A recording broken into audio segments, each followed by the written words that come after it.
السلام علیکم، کیسے ہیں آپ سب لوگ؟ امید ہے خیریت سے ہوں گے اور ہم بھی بالکل ٹھیک ٹھاک ہے۔ تو میں کئی دنوں سے سوچ رہی تھی کہ آپ لوگ کے ساتھ اپنی سٹوری شیئر کروں کہ جب نئی میں آسٹریلیا آئی تھی تو میں تقریباً 2009 میں آئی تھی آسٹریلیا، اور پھر جو ہے نا مجھے تقریباً 14 سال ہو گئے یہاں پہ۔ تو اب ماشاءاللہ سے سب کچھ ٹھیک ٹھاک ہے، سب سیٹنگ ہو گئی ہے، پاسپورٹ بھی مل گیا ہے اور ہماری سٹیزن شپ بھی ہو گئی ہے۔ لیکن جب شروع میں کسی بھی ملک میں بندہ جاتا ہے تو سیٹ ہونے میں کافی ٹائم لگ جاتا ہے، کیونکہ میں شادی ہو کے آسٹریلیا آئی تھی تو مجھے بھی اتنا ہی ٹائم لگا تھا۔ میں اسپاؤس ویزا پہ آئی تھی آسٹریلیا، تو شروع میں کافی مشکلات تھی، کیونکہ اپنی فیملی کو آپ چھوڑ کے آتے ہیں، ماں باپ کو، بہن بھائیوں کو، ایک دم سے نیا ملک ہوتا ہے، سب کچھ نیا ہوتا ہے، اور اتنا اچھا ظاہر ملک تھا یہ۔ یہاں پہ آنے کے بعد سب کچھ اتنا ڈیفرنٹ تھا پاکستان سے، ٹوٹلی اپوزٹ تھا، فیسیلیٹیز بھی، دیکھنے میں بھی، ہریالی، ہر چیز۔ بٹ پھر بھی جب آپ نئے کسی کنٹری میں جاتے ہو تو آپ کا دل نہیں لگتا، کہ شاید جتنی بھی خوبصورت جگہ ہو، جتنی بھی اچھی جگہ ہو، لیکن آپ کو اپنے ماں باپ کے، اپنوں کی یاد آتی ہے، جن فیملی کے ساتھ رہنے کی عادت ہوتی ہے ان کی یاد آتی ہے، کیونکہ آپ کو اکیلے رہنے کی عادت نہیں ہوتی۔ اور یہاں آنے کے بعد تو یقین کریں میں بالکل اکیلی ہو گئی تھی، صرف ہسبینڈ ہوتے تھے اور میں ہوتی تھی۔ تو وہ سارا دن جاب پہ رہتے تھے، جاب سے آنے کے بعد وہ اسٹڈی ویزا پہ تھے تو وہ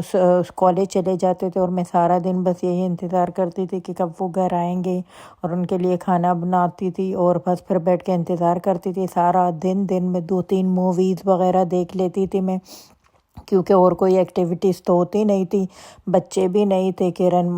ماشاءاللہ سے اس کے میری شادی کے 1 سال بعد پیدا ہوئی تھی، تو جب تک کرن پیدا نہیں ہوئی تھی تو بس ایسے ہی ٹائم پاس کرتی رہتی تھی میں، کبھی مووی دیکھ لی، کبھی باہر اپنے فرینڈس کے ساتھ چلے گئے۔ کافی سارے جو ہے نا آس پاس سارے انڈین فرینڈ تھے میرے ابھی بھی، جن سے میں ملتی ہوں، آپ لوگ کو ولاگس میں بھی دکھائی دیتی ہوں گی، وہ ساری فرینڈز میری پرانی ہیں۔ اور بس میں نے سوچا کہ آج سے جو ہے نا جب بھی میں ولاگ بنایا کروں گی تو میں آپ لوگ کے ساتھ اپنی ساتھ سٹوری بھی شیئر کروں گی۔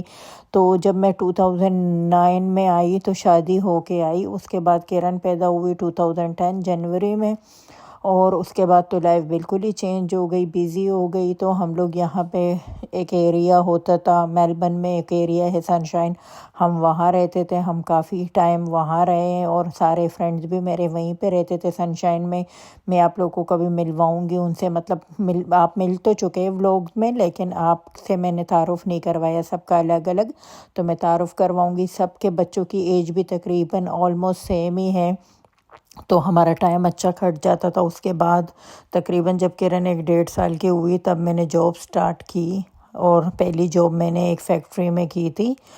وہاں پہ فروٹس اینڈ ویجیٹیبلز کی پیکنگ کی تھی جاب، کیونکہ جب میں نئی آئی تھی تو ظاہر انگلش بھی اتنی اچھی نہیں تھی اور ورک ایکسپیرینس بھی نہیں تھا، اور مجھے پتہ بھی نہیں تھا کہ کیسے کام کرنا ہے۔ بس میں یہاں پہ ایک نیوز پیپر آتا تھا، وہ فری کا نیوز پیپر ہوتا تھا، مطلب خریدنا نہیں پڑتا تھا، ہر گھر میں وہ نیوز والے ڈال کے چلے جاتے تھے، تو وہ میں اسٹار کے نام سے ہوتا تھا، تو میں وہ اٹھا لیتی تھی، تو اس میں دیکھتی رہتی تھی۔ تو اس میں ایک دفعہ میں نے دیکھا، تو بس وہیں سے دیکھ کے میں نے اپنی فرسٹ جاب جوائن کی۔ میں نے ان پہ کال کی فون کر کے، تو انہوں نے مجھے بلا لیا، اور میں اگلے دن جو ہے نا کرن کو اپنی ایک فرینڈ کے پاس چھوڑ کے چلی گئی۔ اور جب میں وہاں انٹرویو دینے گئی تو کرن کی کیونکہ عادت نہیں تھی میرے بغیر رہنے کی، تقریباً یہ 1.5 سال کی تھی، تو اس نے اتنا رونا مچایا ہوا تھا کہ مجھے بار کال آ رہی تھی، تو میں جلدی وہاں پہ گئی اور وہاں پہ انٹرویو دے کر آ گئی، تو مجھے جاب مل گئی، اور نیکسٹ ڈے سے مجھے جوائن کرنا تھا۔ تو مجھے اتنی ٹینشن تھی کہ اب میں کرن کا کیا کروں گی، کیونکہ میری پہلی جاب تھی، اور مجھے بالکل بھی آئیڈیا نہیں تھا کہ مجھے کرن کا کیا کرنا ہے، اور چائلڈ کیئر میں کیسے میں اس کو چھوڑ کے جاؤں۔ تو پھر بس میں روز ہی یہی سوچتی رہتی تھی۔ پھر میں نے ایک ڈھونڈ کے، ایک فیملی جو ڈے کیئر ہوتا ہے نا جہاں پہ لوگ گھر میں فیملی ڈے کیئر چلاتے ہیں، تو بس میں نے وہ ایک فیملی ڈے کیئر ڈھونڈا، کیونکہ تب ہماری سٹیزن شپ اور PR نہیں ہوئی تھی، تو ہمیں ویسے یہاں پہ چائلڈ کیئر میں تقریباً آپ کو 100 سے اوپر $130 دینے پڑتے۔ تو میں نے سوچا کہ اتنا تو میں کماؤں گی نہیں جتنا مجھے چائلڈ کیئر میں دینے پڑیں گے، اس لیے میں کوئی سستا سا دیکھ لیتی ہوں۔ تو پھر میں نے ایک گھر کے اندر کوئی چلاتا تھا، اپنا بچوں کو رکھتا تھا، تو میں $35 دیتی تھی، اور میں نے کرن کو وہاں پہ رکھوایا تھا شروع میں۔ ابھی ہم لوگ اس کا پارٹ 2 بنائیں گے، اور آگے کی سٹوری میں آپ سے ساتھ شیئر کرتی رہوں گی۔